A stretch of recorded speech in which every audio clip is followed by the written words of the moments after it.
Étudier en France pourrait coûter prochainement beaucoup plus cher. Valérie Thibet, spécialiste des questions d'éducation et d'enseignement à TV5 Monde, est avec nous pour en parler. Bonsoir Valérie. Des universités clairement en tension financière qui réfléchissent à un nouveau modèle de financement. Oui, les assises du financement des universités viennent de rendre leur copie après 6 mois de réflexion, car les universités vont mal, Mohamed, il faut renflouer les caisses. L'une des pistes, c'est l'augmentation des frais d'inscription, un sujet extrêmement sensible en France, où la gratuité des études est un acquis historique. Cette question sera donc au cœur du débat de la présidentielle 2027, très certainement. Mais en attendant, les financiers l'assurent, il n'y a pas de révolution en gestation.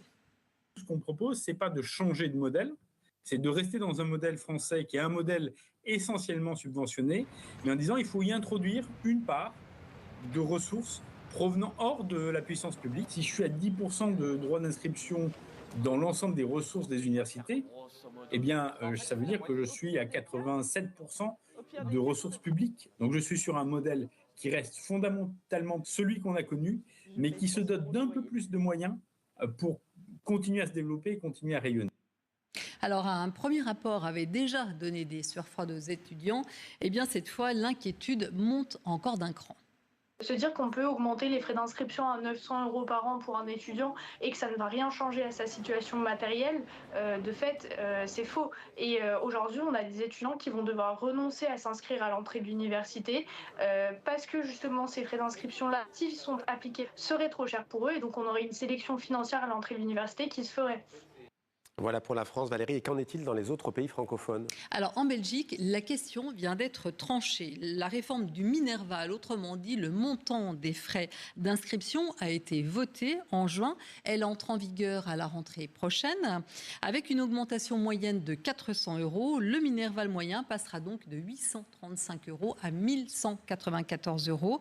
Car la Belgique est encore plus endettée que la France. Il y avait donc urgence à pouvoir puiser dans cette ressource. On avait un objectif chiffré qui était assez explicite et public, qui était de 50 millions d'euros à récupérer. Et on a essayé de mettre en place un dispositif qui était ce qu'on estimait le plus juste possible, c'est-à-dire un Minerval qui tient compte de la réalité des revenus des familles. Mais cette partie-là, elle est dédiée quelque part à réduire l'accroissement de la dette de la Fédération wallonie-bruxelles. Et pour finir, est-ce qu'à terme, on pourrait se diriger vers un modèle à l'anglo-saxonne?